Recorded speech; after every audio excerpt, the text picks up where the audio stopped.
Making It Personal with Bishop William Joensen on Iowa Catholic Radio and iowacatholicradio.com.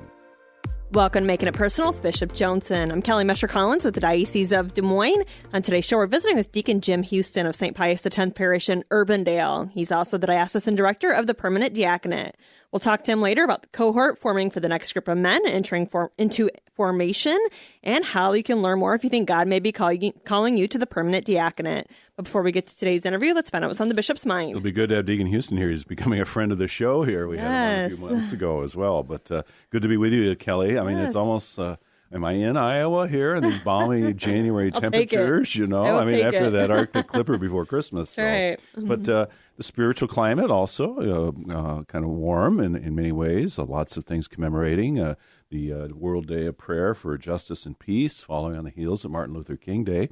So our consciousness of social justice, for racial justice, and of course, for many of us, what is one of the more foremost of the human rights issues, the right for prenatal life for the unborn.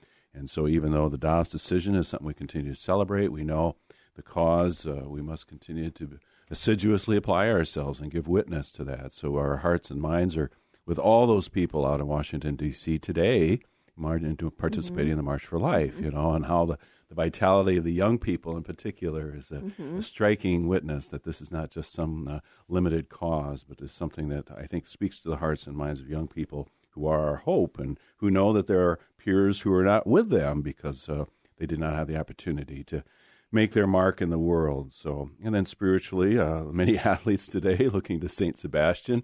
He's still very popular at confirmation time as a confirmation name, St. Sebastian, and how he became the icon of athletes, maybe, and his pierced arrows and things that were there. And then tomorrow, St. Agnes, always a special day, that young sheep of the Lord in the way, and how the celebration in Rome at the church there, the pallium that is blessed, the wool that comes from the St. Cecilia church is then sent over. The sisters there will weave it into the pallium, that kind of shepherd's yoke that is given to archbishops. And of course, we're thinking of two shepherds who have definitely made an impact in the church.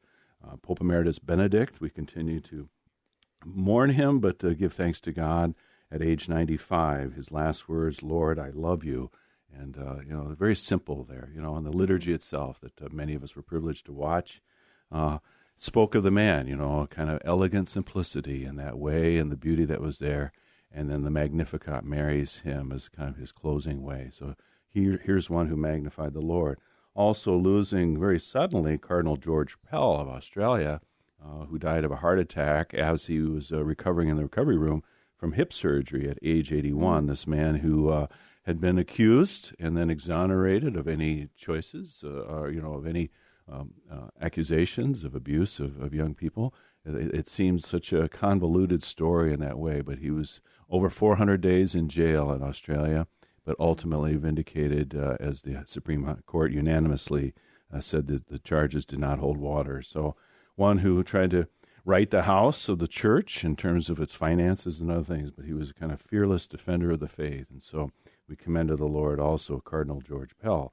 In our own diocese, marking the loss of Deacon Steve Reed, a man who had suffered for a long time, but also well celebrated, as Deacon Jim tells me, a classmate of his in the ordination class. But an attorney, he worked with couples seeking to have their standing in marriage recognized in the church in terms of annulments. Kind of a pit bull once in a while in certain causes, but serving in St. Mary of Nazareth, St. Pius X, and Christ the King. And then Father Mike McLaughlin, if anyone wonders, are there still characters in the priesthood anymore? He was a character with a capital C, so hailing from St. Patrick Irish Settlement. I was with him 2 years ago when he preached the funeral mass of his own mother and then suddenly dying of a heart attack last week. And so we celebrated his mass, the funeral. The joking Father Greg Leach said maybe the appropriate gospel reading would be Matthew's genealogy, given his prodigious penchant for names and connections and relationships. So you'd have to have a flow chart to keep up with him. So, all right. So, Kelly, that's what we've got as we're looking forward to Deacon Jim. All right, we're going to take a quick break. You're listening to Making It Personal with Bishop Jones. Would you like to get more involved as a volunteer? Intervisions Healthcare empowers at-risk women facing an unplanned pregnancy to make life-affirming decisions, but our nursing staff can't do it alone. Our Unplanned Pregnancy Clinic seeks dedicated advocates, receptionists, and nursing volunteers to meet the needs of hundreds of at-risk patients we see each year. If you are a people person who wants to help moms with unplanned pregnancies, contact us today at 515-440-2273 or visit ivhcare.org. Support for Iowa Catholic Radio comes from CTO. Your contribution to CTO helps families send their children to our Catholic schools who otherwise could not afford it. In giving to CTO, you receive the best tax credits ever. Pledge or donate online at ctoiowa.org. ctoiowa.org. The bottom line, it's for the kids and their future. Welcome back to Making It Personal with Bishop Joensen. Our guest today is Deacon Jim Houston of St. Pius X Parish in Urbandale, who is also diocesan director of the Permanent Diaconate. He's here to tell us all about the Permanent Diaconate and how you can learn more if you think God may be calling you or your husband to the Permanent Diaconate. So again, thank you, Deacon Jim, for being with us. I feel very much your brother in the Lord here, as we're going to be collaborating more intently here in ministry and things as you've assumed the role of director of the Office of the Permanent Diaconate. You were part of a task force that responded to some audit by the USCCB, Committee on Clergy, and a lot of good things that were very affirming for the almost 50-year history of the Permanent Diaconate in the Diocese of Des Moines. But on the show, Making It Personal, I think there's more to learn, the mystery and your life story. So how did you come to be not simply in this position in the office, but to the call to the diaconate itself as a vocational unfolding? Well, good morning, Bishop. That story kind of goes back 30 years, and it's all Holy Spirit driven. 30 years ago, I was not a Catholic, and my daughter says, Daddy, why don't you go for communion? And that all kind of led towards going through the RCIA process, joining the church, and then I've decided... Your wife, Mary, was already Catholic. She was cradle Catholic. Yeah. So, and of course, like many college kids, we didn't practice. We were too lazy, but we grew into our faith. And I've decided through the years that the Holy Spirit has a very hard finger, and he points it right in my chest, and he keeps telling me what to do. So through the years of Christ Renews His Parish and parish councils and all the other things, and having a good friend make the suggestion that I'd make a good deacon, which planted the seed. I chose to discern for the formation. Was your friend himself a deacon? Or No, he was actually my sponsor when I joined the church and became a good family friend. And then there was actually another deacon, Deacon George, that also made the suggestion. And at the time you're going, what's a deacon? It's just, there weren't a lot of us around. But discernment and the Holy Spirit and support of a good wife, here I am today. Wow, yeah. You said something right at the outset that your daughter asking you, why don't you go to communion? But that speaks to the man you are, that you were going to church then. You were going to church with your wife, even though you weren't Catholic. Is that correct then? Or? Well, that's correct. We, I grew up Presbyterian, and it's really amazing when you have a child and they start to approach their sacraments. Nicole, our daughter, was approaching her first communion. So we, started to attend church, and we started to attend church regularly. And St. Pius, we had moved to Urbandale, so St. Pius was our church, our home church. And like most good Catholics, we sat in the back row.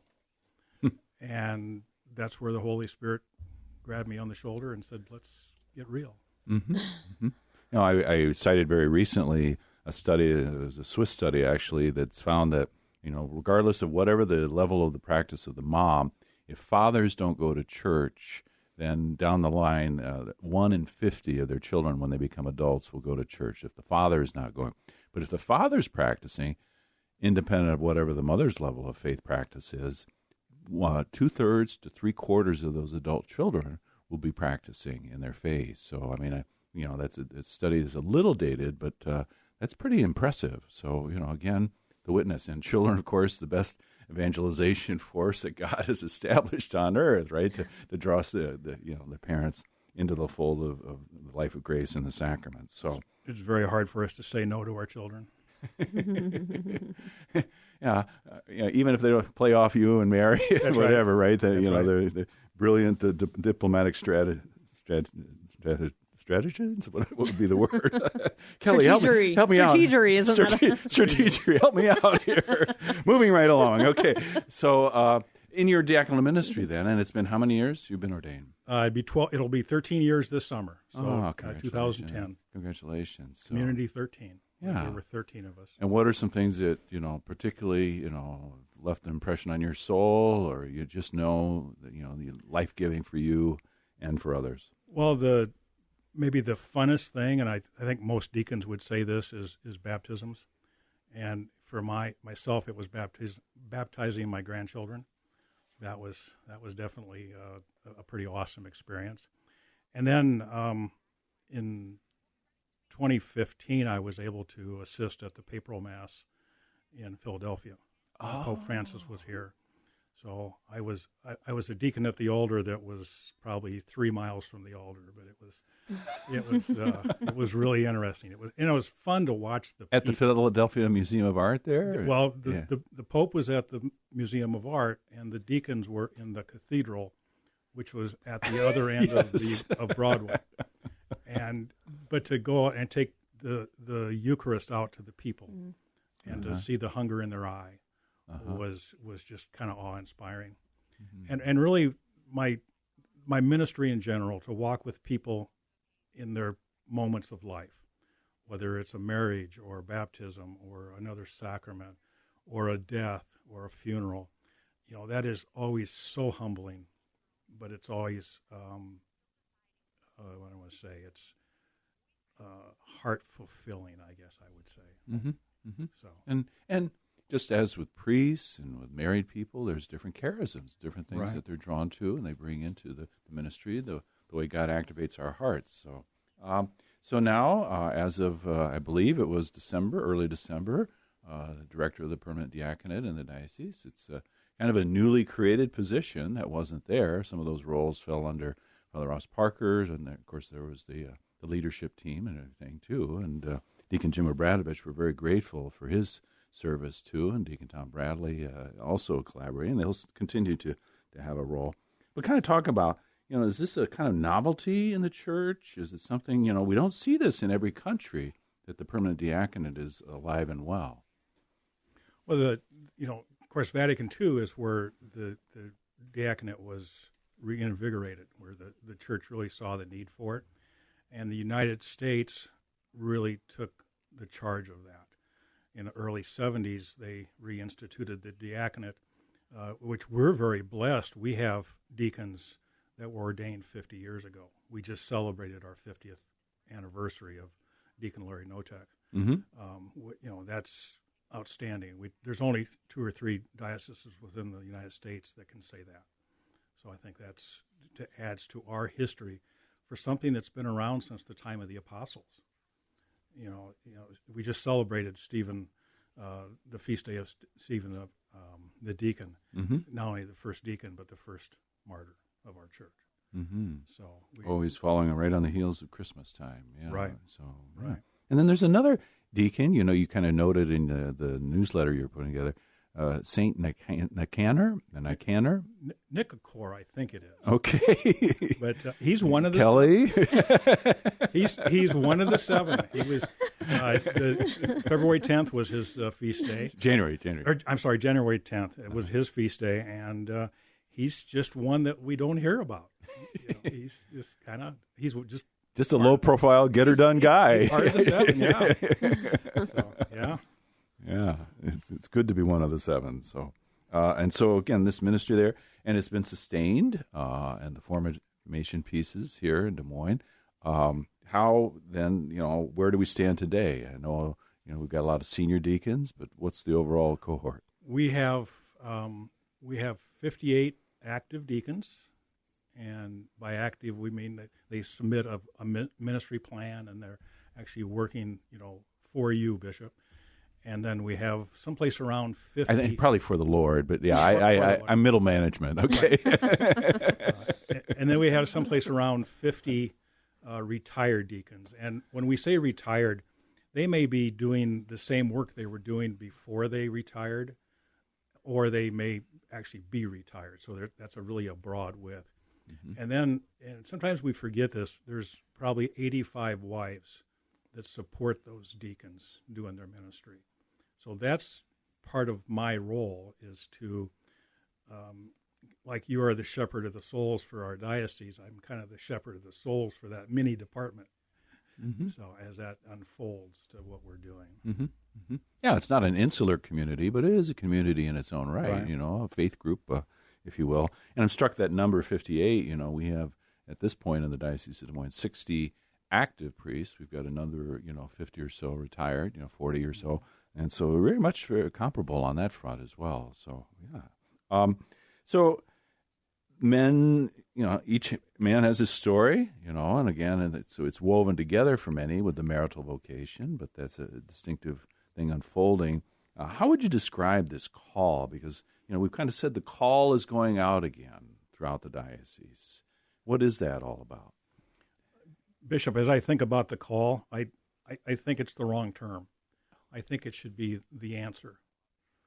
I think the bishop. I love it. These men are already feeling the call. They have that yearning within them to do more, to become that servant. Mm-hmm. You, on December 26th, you issued an invite for them to answer. So I think that call is to answer what's already within their hearts, to follow through on the formation process. Okay, men who maybe seeing other deacons or the people say, "Hey, have you ever thought about this?" Just as you did in that way. So I suspect not too many people actually read the invitation that went out on December 26th. So hence your job, your ministry and mission here. I thought everybody had read it. Okay, yeah. It didn't make the Des Moines Register. Darn it. We've spread it. It will go out in the Mirror, so it'll appear in the Mirror here this next week. Our diocesan paper, yeah. On the social media platforms, we're hopefully to get it out on that. We've sent bulletin blurbs out to all the parishes, so hopefully it'll be in the bulletins. And really what this is announces the call, and then it's also announcing the information meetings that we have throughout the diocese over the next month and a half or so. Which some have already taken place, right? We had 7 of them in the fall, and we've got another 6 planned here late winter, early spring. Mm-hmm. Mm-hmm. And so that's a chance for men to kind of hear kind of an initial presentation of what this is all about, ask their questions, and then have more fuel to discern upon, right? And have those conversations with their spouses if they're married and things. Right. It's not required that a man is married, but that's usually, the kinds of men who are approaching us. Right. So the man can be single or he can be married. If, the information meetings are required, so they must attend that. Mm-hmm. And if they are married, the spouse must attend it with them. So both parties must be fully informed on what this process looks like. That's the purpose of the information meetings. Mm-hmm. And once they've attended the information meetings, then they can request a application or a request for application. Mm-hmm. And that comes through you. That comes through me. And then you're going to kind of look that over and then say, right. Yeah, this is something we're going to explore together. We'll check, we'll check, make sure they've attended a information meeting, and then we'll send the request out and go from there. Okay, yeah. So it's not just checking a lot of boxes, but has there been engagement in this way? And Correct. Is it an informed interest? What happens from there? Well, once they get the application, and I think the application's only 14 pages, so it's not very long. And then we'll need baptism records, marriage records, basically all their sacramentals. Through the time, there'll be interviews, one-on-one interviews with the man and the wife if they're married, and then there'll be home interviews where we will actually go and see, how do you live? What's the, what does your house feel like? Through the process, there'll be a psychological interview with a psychologist. Mm-hmm. There'll be some catechetical testing just to see where that man is in his knowledge of the church. We look for a basic knowledge. They don't have to be a scholar, but we want to have them have some. And really, we'd look for them to have the awareness of somebody being confirmed at least, right? At that level. Okay. And what we really look for is we look for that servant heart. We're looking for that man that wants to, we talk about the deacon as a servant leader. So they want to lead their people with that servant heart. And that's what we really look at in not only the application process, but in the formation process. Okay. And neither you or I are very fluent in Spanish. I can negotiate through some of the rituals, but men who are Spanish is their first language, the invitation is going out to them, right? They are. We'd love to see candidates respond. Yeah, we are. We're trying to put together a team that can kind of work with that. And like you said, my Spanish is like 0. So other than ordering a beer, I'd be really lost. So we're trying to put together a team. We're looking at programs that will be kind of a dual program, so that our men, their first language is Spanish. They can participate in both. We're not saying it's a bilingual program, mm-hmm. Mm-hmm. but we are hopeful that we can make it so. Okay, no, and as pastor and shepherd, we would love to see men who could serve the Hispanic community, but have that bilingual capacity as well. So, hey, let's keep this going, but I think Kelly's going to say, push the pause button here, Joensen. All right, we're going to take a quick break. Support for Iowa Catholic Radio provided by the Sarah Vocations Ministry, including the St. Sarah Club of Des Moines and the Sarah Club of Council Bluffs. Sarah is an apostolate of the Worldwide Catholic Church dedicated to fostering and supporting priesthood and religious vocations. Sarahans strive to accomplish their mission through prayer, fellowship, and service to the bishop, priests, sisters, and all in religious formation, and in doing so to increase their own holiness. Learn more at joinsarah.org, joinserra.org. Thank you, Sarahans, for your support of Iowa Catholic Radio.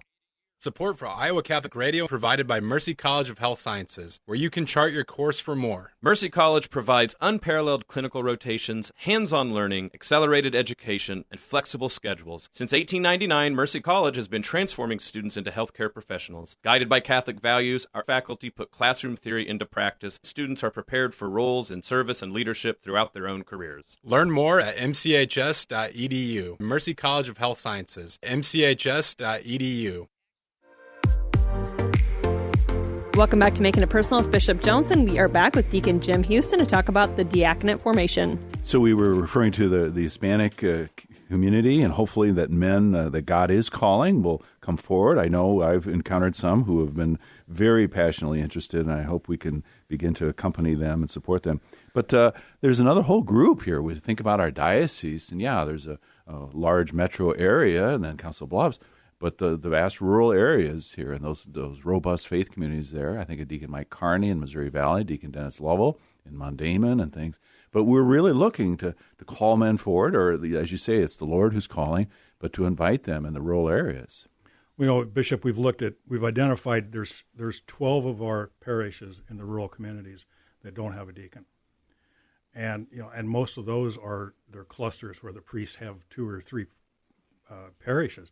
So by identifying those, what we're hoping to do is reach out to them and really get our presence known so they will realize what a deacon is.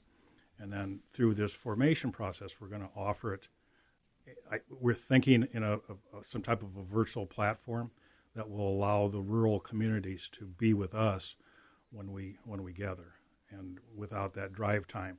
And also thinking about those men that are farmers that, their springs and falls are very busy, and the men that work weekends and just all that. We're just trying to bring all that into what our formation will look like. No, I commend you on that. And, of course, Deacon Matt Hallbach, we need to give him a shout-out, too, who has come on board as the Director of Formation, following Deacon Ron Myers, who'd been in that role for over 20 years, along with his wife Tammy in that way.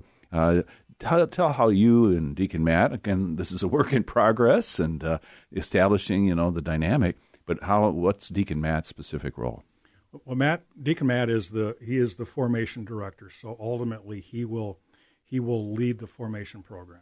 He will kind of plan the education, and ultimately he will be the one that will recommend the men to you, Bishop, for ordination. So he really has a large role. My role in this is I'm helping him. I've got many years of experience on our formation team, so I'm sharing that expertise with him as we put it together and try to get formation up and running. Yeah, and he comes with quite a background. This is his life, really. He has a terminal degree, doctorate from Catholic University in religious education and faith formation. Has worked for the Sadler Company and the catechetical materials that they produce and various platforms, and the kind of social media and things that are there. So what we've learned in the pandemic with using hybrid models of delivery and the ways of engagement, all that now God can capitalize on in terms of our formation. Obviously, Conception Abbey remains a pivotal place for us, the academic formation that the Benedictine faculty and staff provide to us all. And the Kansas City St. Joe Diocese has kind of been a partner there. That's their principal locus, too. But kind of looking to collaborate, but there'll be a kind of Des Moines imprint of all this, a Des Moines flavor of how this takes shape and things that you're doing. So let's say all green lights on everything, the psychological scrutiny. It seems like a man's at the right appointed time. Where do we go from there? Well, time is short, so we'll have to... Yeah, so in the nutshell, one of the most important things is we talked about the wife walking the journey with the man.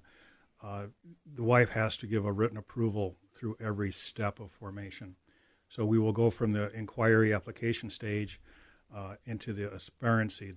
I want to aspire to be a deacon stage in early September, which starts really at discernment, formation, some education, and that will go on for the next 2 years.